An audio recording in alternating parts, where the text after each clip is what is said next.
2000 वर्ष के इस प्राचीन कालखंड में इन सभी 8 मंदिरों को बनाने का मकसद सिर्फ धर्म नहीं था, सिर्फ आस्था नहीं थी, बल्कि ये सामाजिक, सांस्कृतिक, आर्थिक और राजनीतिक केंद्र थे। इन मंदिरों के आसपास हर हफ्ते बाजार लगते थे। होली और दिवाली जैसे सभी बड़े त्योहारों पर इन मंदिरों के आसपास मेला लगता था।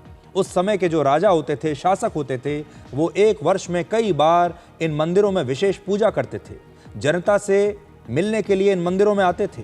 ऐसे विशेष मौक़ों पर राजा जनता को अनाज, कपड़े और अन्य सामान दान किया करते थे। इन मंदिरों में बड़े बड़े विद्वानों के बीच शास्त्रार्थ हुआ करते थे। इसलिए जब विदेशी आक्रमणकारी हमारे देश में आए तो उन्होंने सबसे पहले भारत के इन प्राचीन मंदिरों को ही नष्ट किया। इन्हें सबसे पहले उन्होंने निशाना बनाया, क्योंकि ये मंदिर जो हैं, ये सिर्फ मंदिर नहीं थे, ये आस्था थी इनके मंदिरों में, हमारी संस्कृति थी, हमारी अर्थव्यवस्था इन मंदिरों के अंदर थी, हमारा ज्ञान इन मंदिरों के अंदर था, हमारा आसपास की चीज़ों को लेकर, हमारे जीवन को लेकर जो हमारी समझ थी, वो सब इन मंदिरों में थी।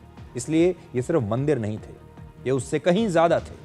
और मध्यकाल में गोरी, गजनवी जैसे विदेशी हमलावरों ने मंदिरों पर ही हमला किया।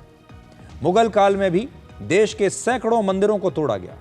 दरअसल मंदिर हमारे देश की जीवन रेखा थे और इन मंदिरों पर आक्रमण करके विदेशी हमलावरों ने हमारे देश के सामाजिक, सांस्कृतिक और आर्थिक केंद्रों पर हमला किया और सबसे पहले उन्हीं को नष्ट किया। ये जितने विदेशी हमलावर थे, ये समझ गए थे इस बात को कि भारत अपने मंदिरों के जरिए जीता है।